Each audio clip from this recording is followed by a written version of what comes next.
Have you ever imagined living in a place where everything seems to be working perfectly, but behind the curtain of organization, there's a screaming silence?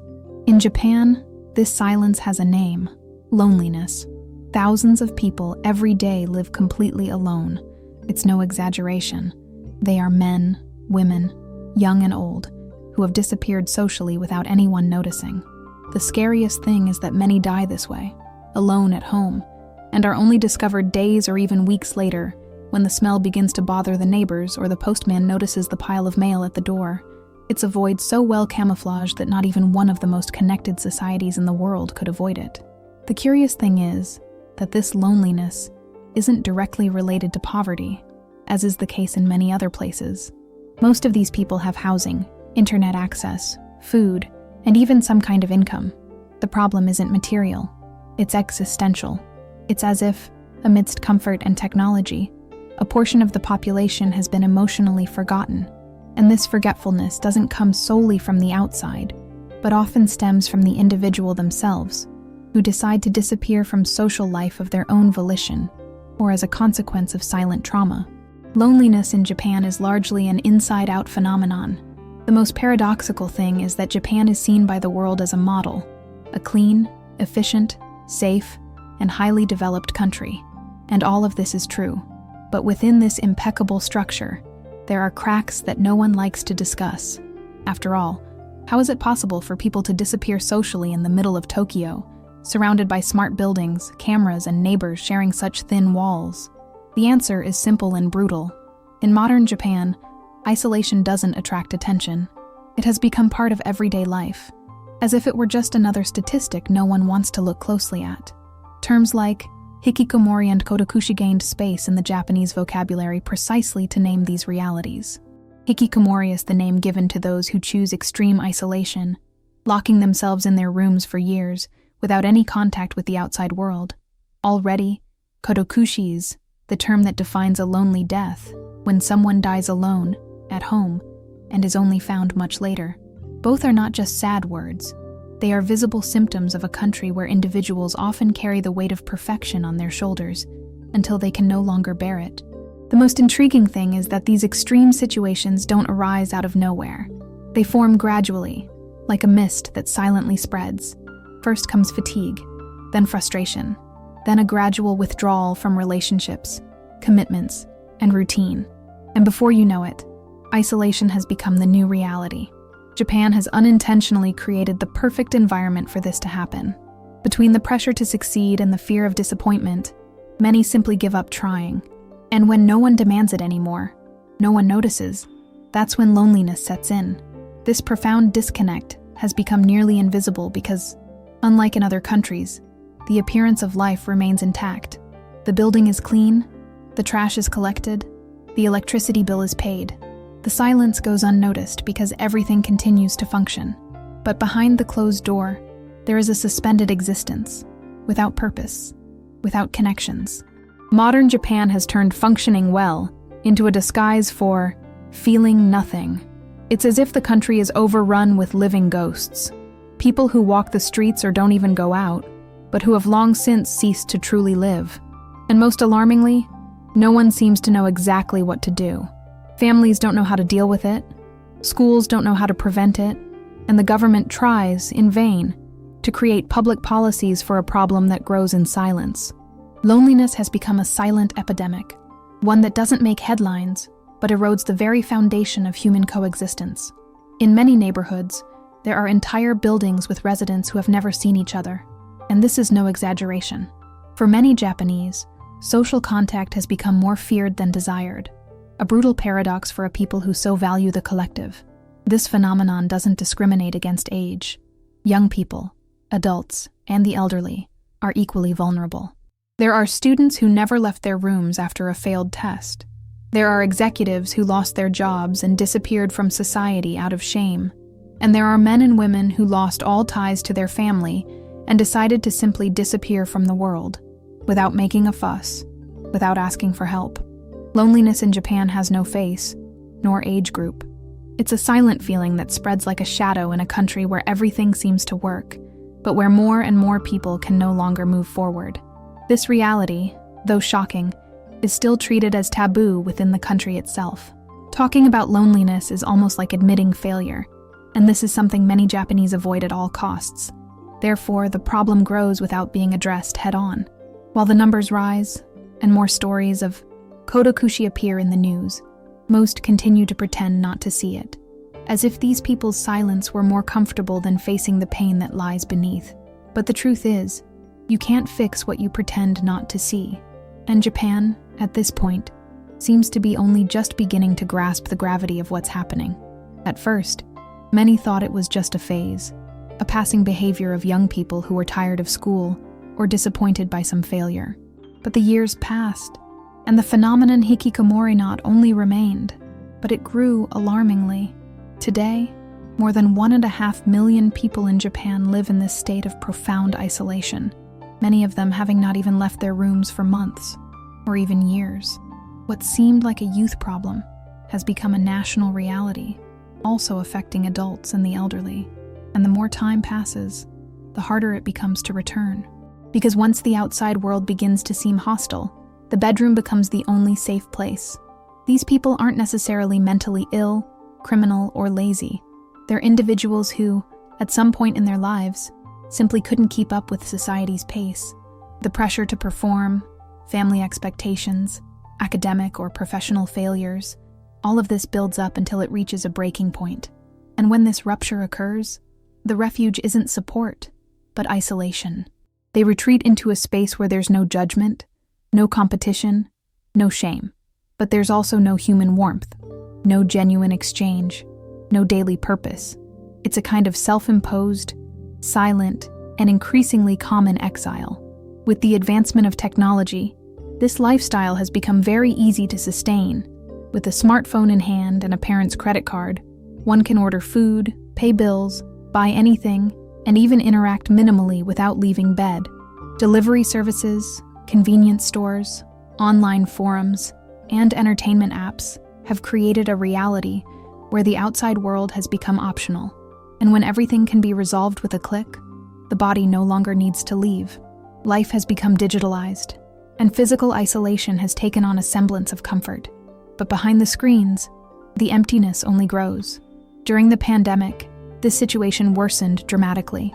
What was once a choice became a global recommendation. Staying home became a sign of responsibility. For many, Hikikomori, it was like receiving a seal of validation for a lifestyle they had already adopted.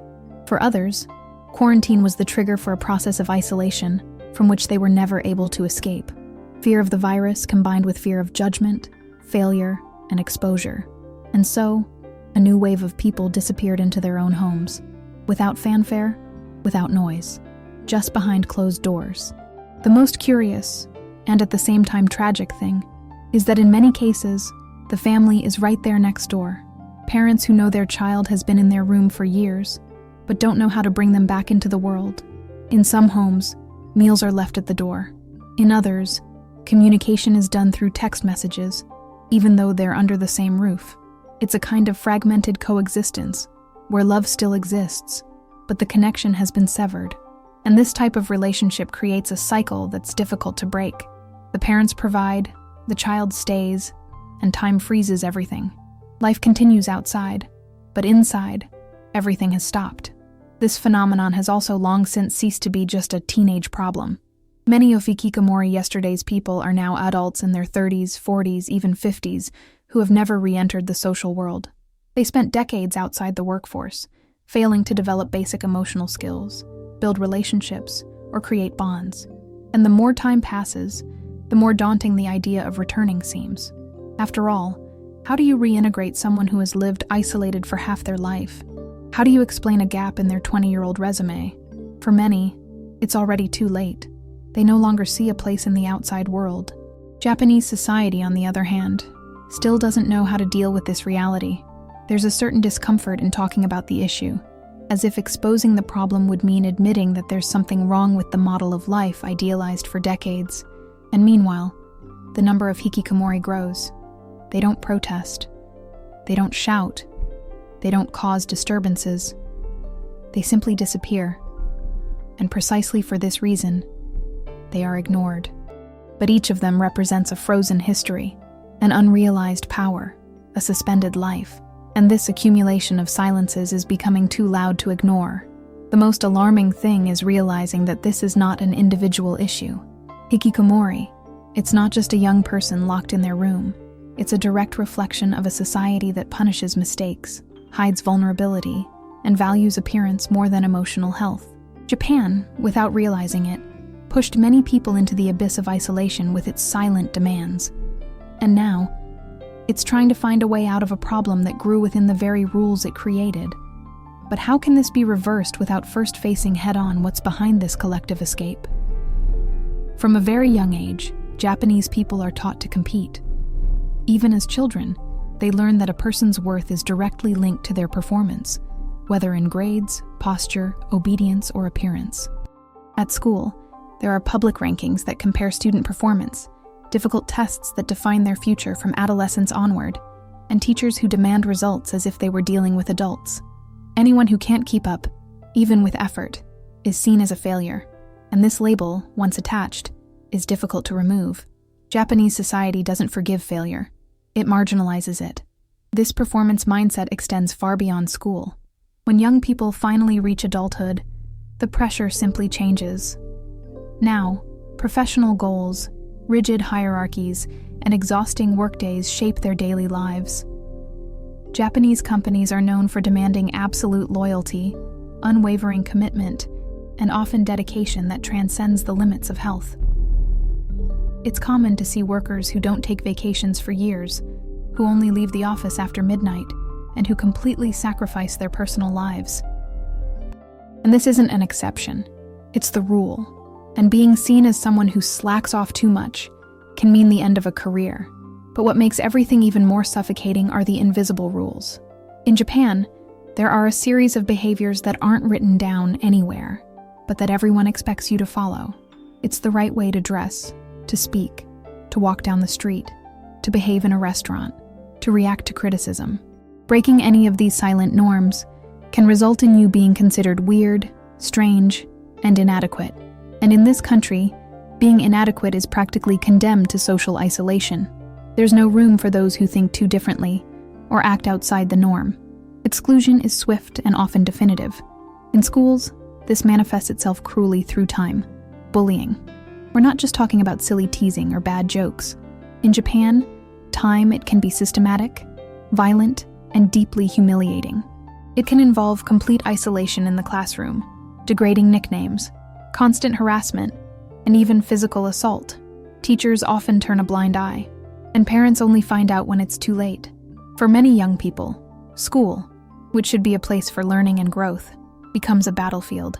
And it's not uncommon that upon losing this fight, they simply give up. This pattern of continuous pressure and social judgment creates a cycle of anxiety that affects the mental health of an entire generation. The fear of making mistakes paralyzes.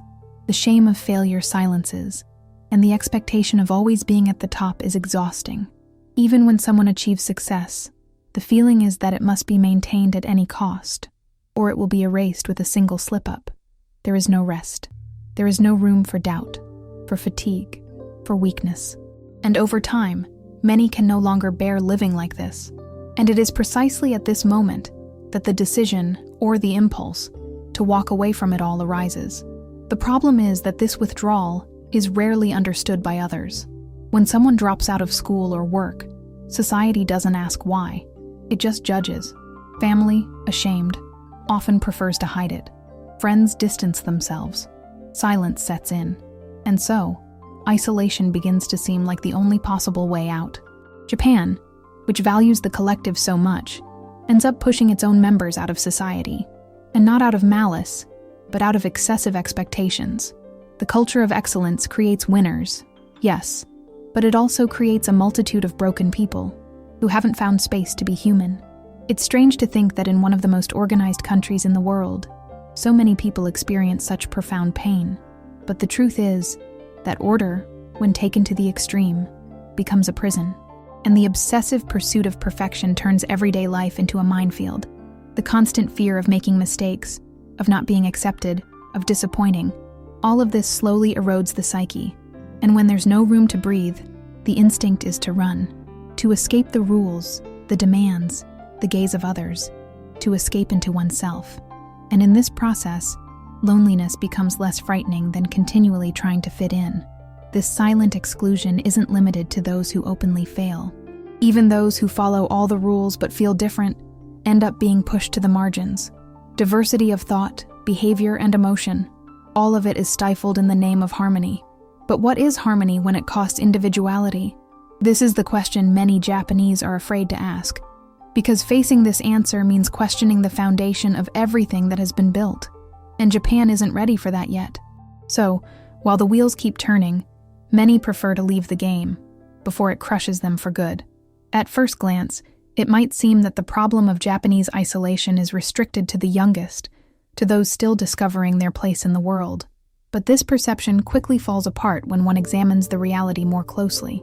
Many adults who live in seclusion today were precisely those young people who, years ago, began to withdraw after academic failure, a dismissal, or a personal disappointment. Over time, this isolation became permanent.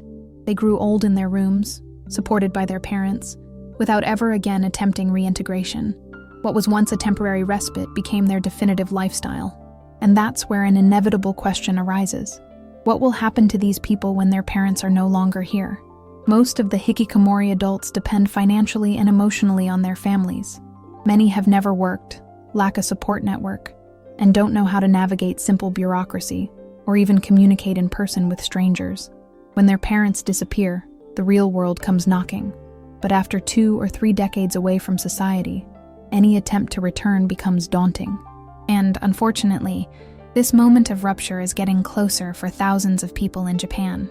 The Japanese government is already beginning to feel the consequences of this phenomenon. There is an entire generation of dependent adults who will soon become a burden on the welfare system. These are people who don't contribute taxes, don't participate in the active economy, but who will need some kind of support. And most frighteningly, they no longer know how to live in society. Some don't even know how to leave the house. Others have completely lost the ability to socialize. Social exclusion is no longer just a psychological problem. It has become a social and economic time bomb.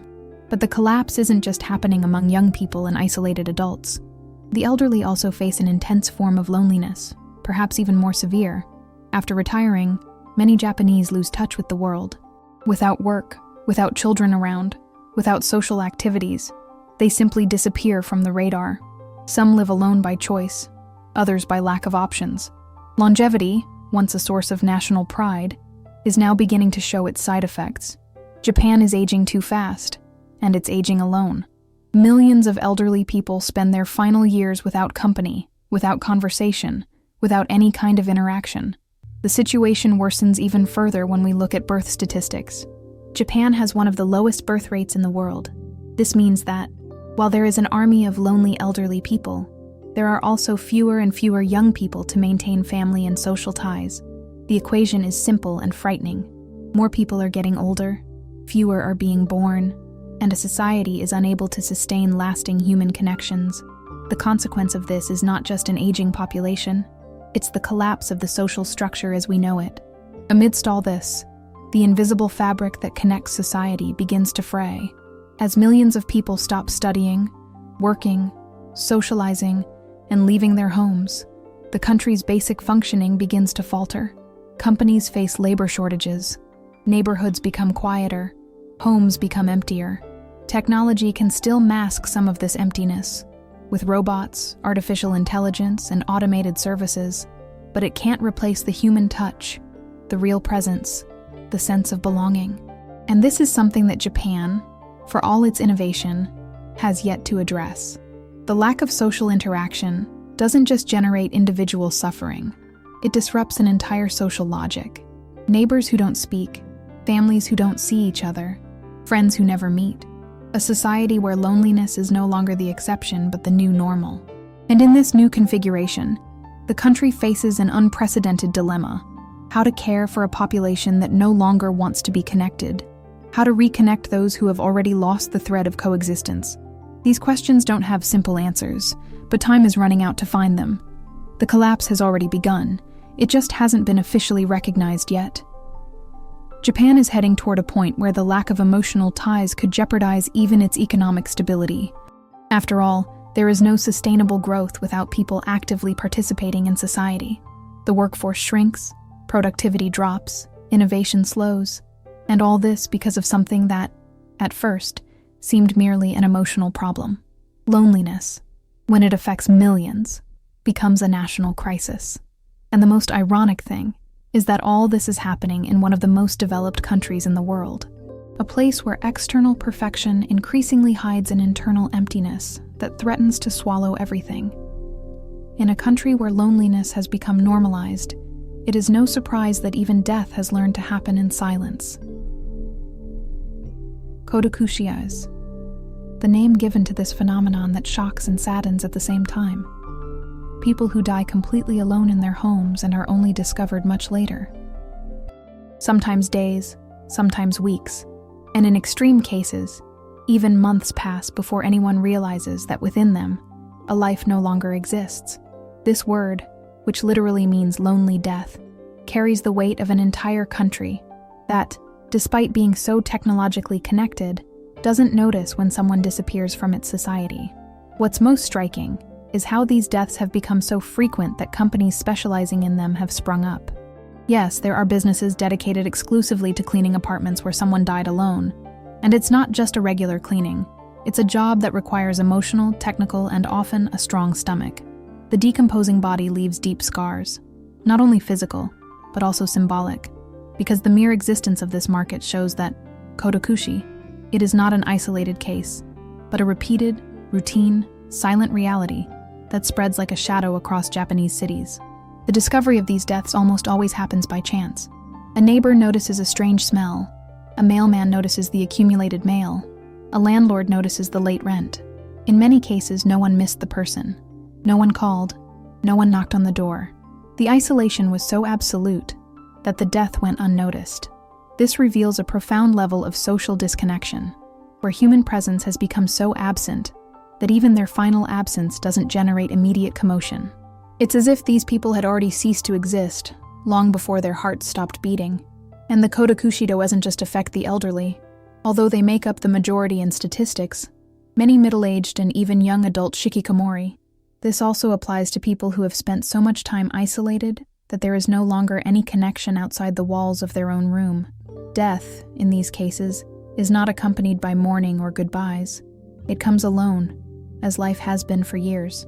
And for those who discover the body, there is a shock mixed with guilt, discomfort, and a kind of pain difficult to name, because there lies someone who had no witnesses to their own existence, neither at the end nor during. The setting of these apartments is also revealing. Many are intact, with expired food in the refrigerator, folded clothes, open books, and the television still on, as if time had stood still. In others, there are signs of despair, like unfinished letters or broken objects. Each place silently holds the portrait of a lonely life that faded silently. And what hurts most is the thought that perhaps, with a simple gesture of closeness, these deaths could have been prevented.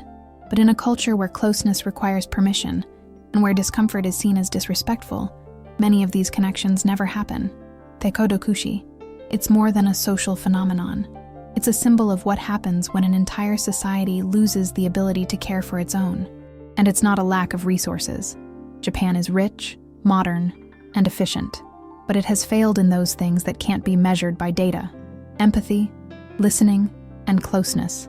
While the country invests in cutting-edge technology and robots that provide companionship for the elderly, thousands continue to die without anyone noticing.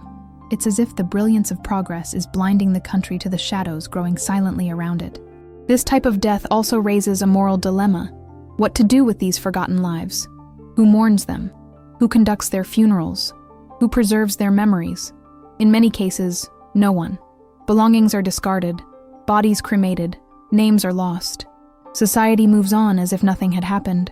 But the accumulation of these untold stories creates an invisible trail of pain and oblivion that weighs heavily on the country. And no matter how hard we try to sweep it under the rug, the scent of loneliness insists on escaping through the cracks. In the end, the Kodokushi, it's the ultimate wake-up call for everything we've seen so far. It's not just about dying alone. It's about living unnoticed. It's about the price one pays for a lifestyle where success trumps connections, where performance trumps presence, where perfection suffocates human connection. Japan, with all its beauty and complexity, stands before a mirror that reflects not only the future, but everything that has been ignored for decades. And perhaps, just perhaps, it is in this mirror that the urgency to rebuild the bonds that were once silently severed begins to emerge.